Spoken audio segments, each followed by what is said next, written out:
Hello everyone, welcome to the PowerPlayChess channel, and I'm here to cover the fourth round of the Tata Steel Masters event in Wijk aan Zee. My favorite tournament of the year, and I'm very happy to be able to visit the tournament again. I went there last Saturday to meet a lot of chess friends, grandmasters, amateur players are all back in Wijk aan Zee. So it's great to follow this event. And today we have a special game between Anish Giri and his rival Magnus Carlsen, the world champion, with the black pieces. And of course, these guys, they have played each other so many times, also in Wijk aan Zee, of course.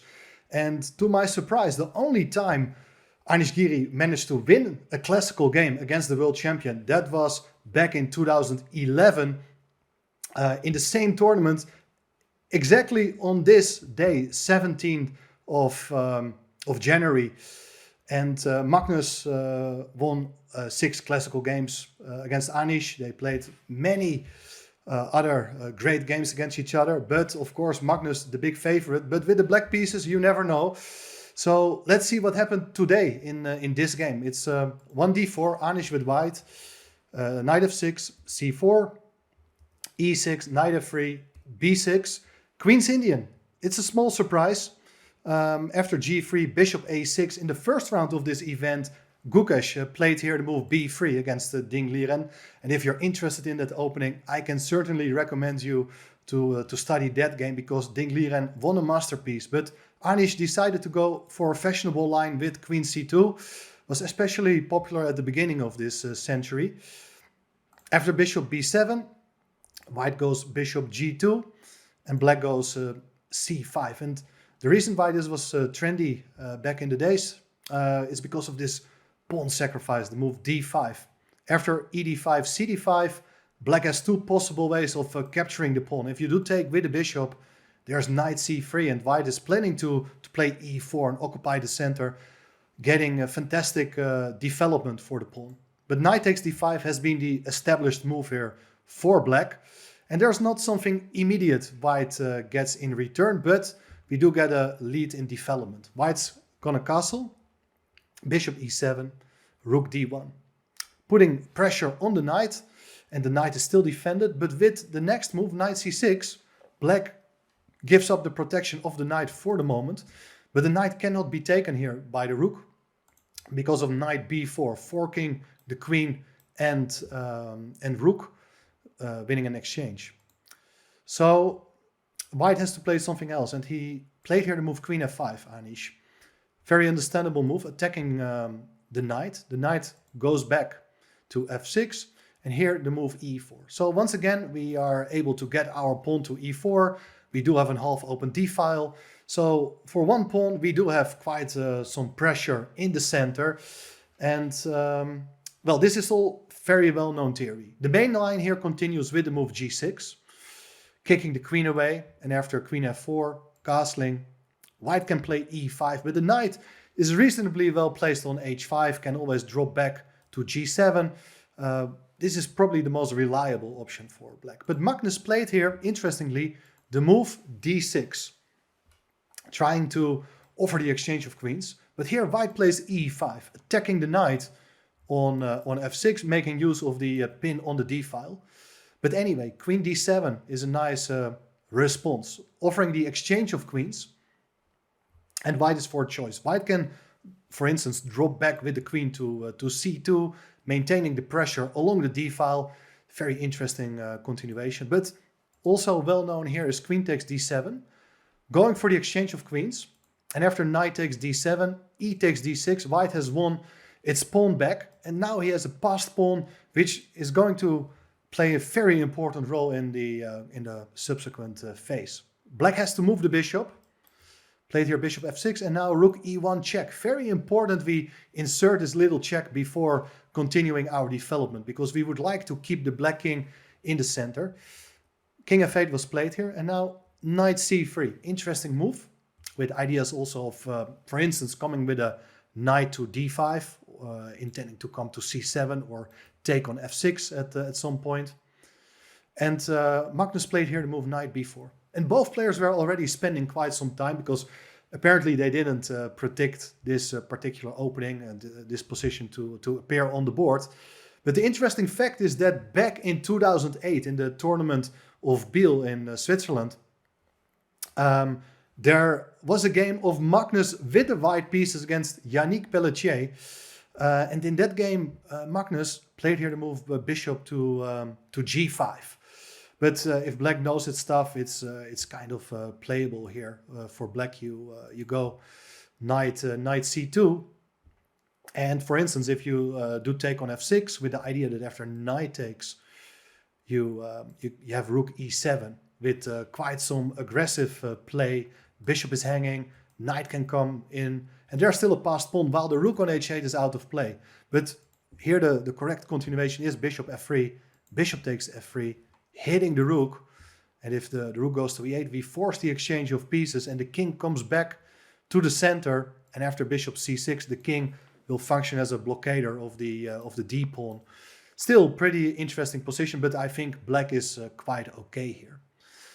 Anish played differently. Played here ambitious move knight e5. Opening the diagonal, hitting the bishop on b7. And of course, if you would decide here to take on g2, white captures with check on d7 before taking the bishop on g2. White wins a piece. So after knight e5, black is going to take that piece. Knight takes, bishop takes b7, and now the rook comes to d8. Attacking the pawn on d6, and knight c2 is also a big threat. So rook d1 is pretty much forced. And so the big question is whether this d pawn is going to be an asset for white or a clear weakness. So black played here the move knight c4, attacking the pawn on d6. And now obviously you would love to develop your bishop to f4, but the problem is that the pawn on b2 will be hanging, and there are some other problems to solve here for white as well. So you can't do that. But Anish played here the move d7. It's the critical move. The d pawn moves up the board. It's almost there, but it's still very well blockaded by the rook, the bishop defending, and the king could join at some point. And that's actually probably what black should have done here. King e7, threatening to take on d7. And now after bishop to c8, you can jump with your knight to c2, attacking the rook. Rook goes away. And now knight d6 is a very interesting move. And we are able to win the pawn on d7 or take on c8 when the passed pawn will be eliminated as well. Knight e5 could be played, but after king e6, everything is still well protected. Knight c7, king e7 would be a funny way to repeat the moves. White could also decide to keep the game going here with knight takes f6. You got to take with the pawn as the king has to keep the knight defended. After gf6, white probably goes back with the bishop to a6. And now after rook takes d7, white has the bishop pair. Black is a pawn up, but black is still not fully coordinated. So I think white has compensation, but probably not much more than that. Instead, knight c2 was played here straight away. Very understandable. But after rook b1, Magnus made a serious mistake here based on some miscalculation. He played very natural move knight to d4, interfering on the d file, preparing to take on d7. But he certainly underestimated the move b4. And that's a very nice move intending to undermine the knight on d4. Of course, if you do take on b4, there's rook takes b4, knight on c4 is hanging. If you do take on d7, there's rook takes c4, and the bishop cannot be taken now because of rook c8. And here we see one of the main problems of that lack of coordination in black's position. So look, this is what Magnus had prepared. He wanted to take with a rook on d7 straight away. But now the key move, which was certainly missed by the world champion, is the move bishop to d5. Attacking that knight on c4. The knight gotta go away, either to e5 or to d6. But in both cases, there's b takes c5, b takes c5, and this was seen in the game. The knight went to d6, and now bishop a3 is a very unpleasant move to face, because all of a sudden you see that the pawn on c5, it's very difficult to defend. For instance, black played here the move king e7, try to get its rook into the game. But if you try to defend it here, for instance with rook c7, there is rook b8 check, and you gotta drop back with your knight to e8. And now, fantastic shot, rook takes d4, eliminating that knight. Of course, the c-pawn is pinned. And after bishop takes d4, there will follow knight to b5, attacking the rook. And if the rook goes away, let's say to e7, there's knight takes d4, c takes d4. Now, of course, we are not going to take on e7, but we play bishop c6. We maintain the pin, and the big threat here is rook takes e8, and black is not in time to deal with these problems. Of course, rook e7 is not forced. You could also consider rook d7, but then we just move the bishop first. The rook got to move anyway to e7, and then also knight takes d4 is just going to be decisive, as bishop takes c5 will be played on the next move.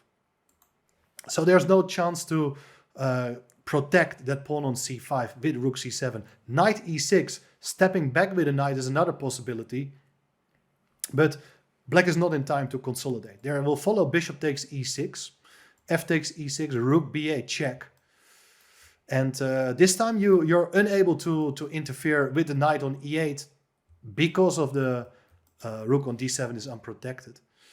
If you do play rook d8, then we trade off the rooks and the knight will be hanging on d6. So bishop d8 is the only move, but now bishop takes c5 again, and we see there are so many problems with that king. Now the knight on d6 is pinned.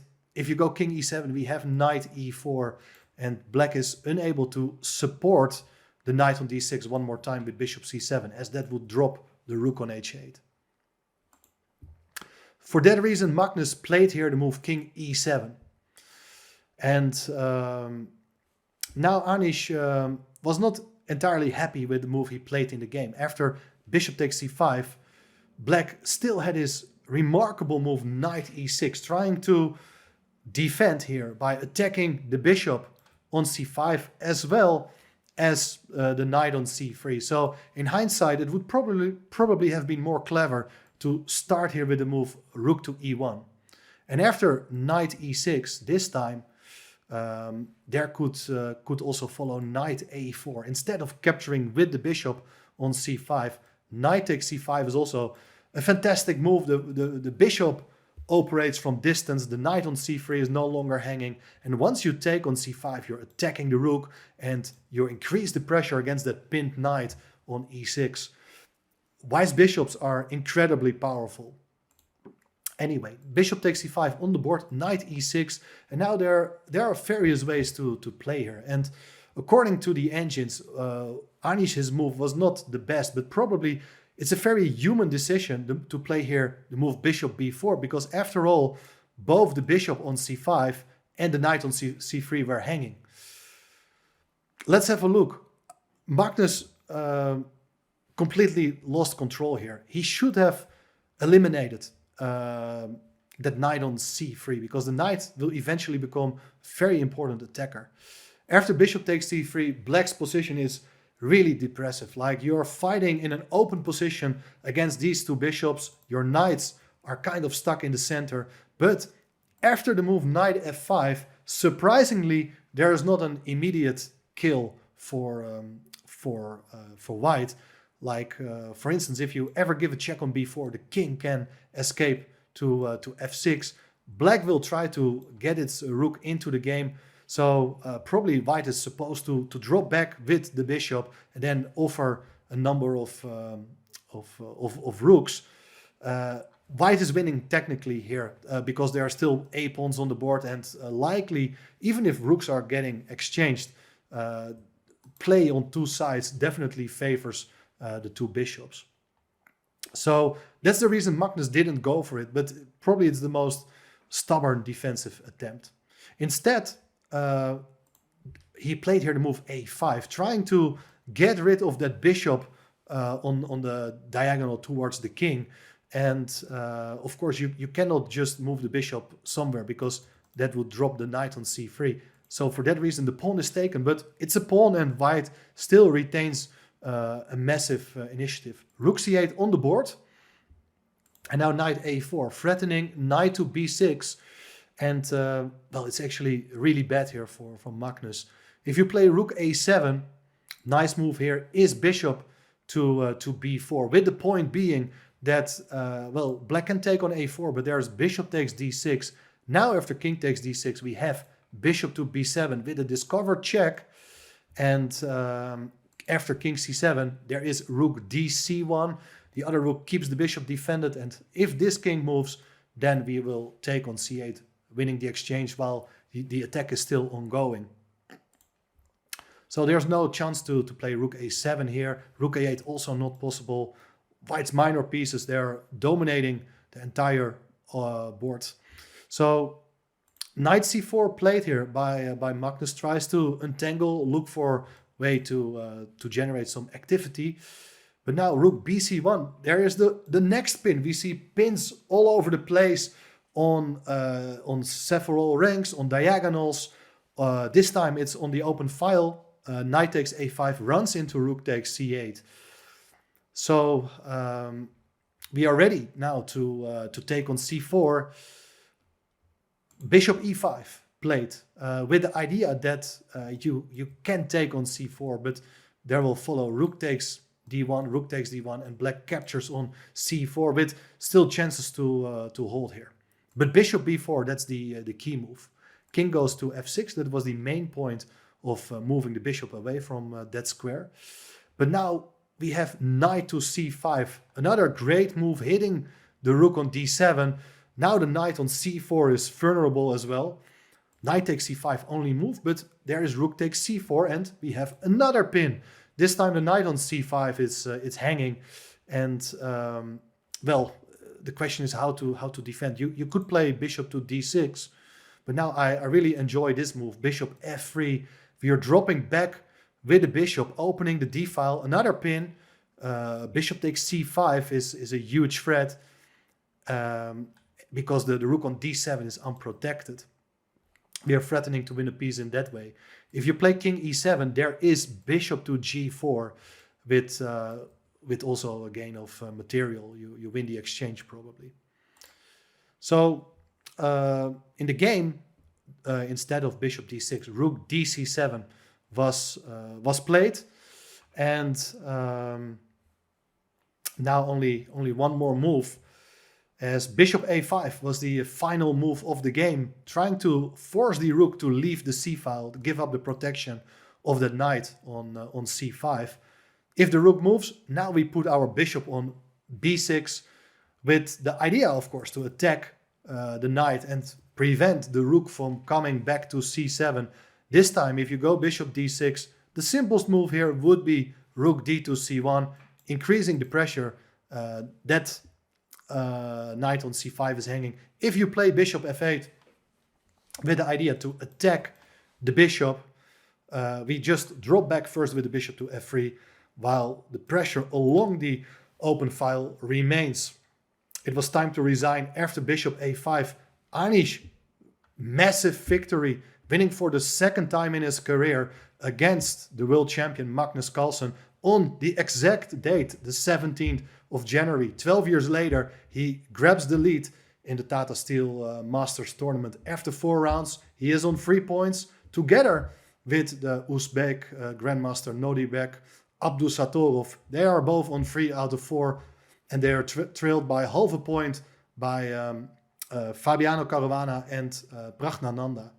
So I think this was definitely the game of the day, maybe the game of the tournament, although definitely it was also sort of an off day for the world champion. We all have sometimes not such a great day, but nevertheless, I think it was a fantastic game by Anish, even though in certain cases there were a number of moments where, according to the machine, he could have played more precisely. For instance, bishop c6 crazy move according to the machine, or even the move knight to e4. Pieces are hanging all over the place, but Anish played in a very human way, exploiting the black king stuck in the center, exploiting two fantastic bishops together with the other pieces, striking very efficiently.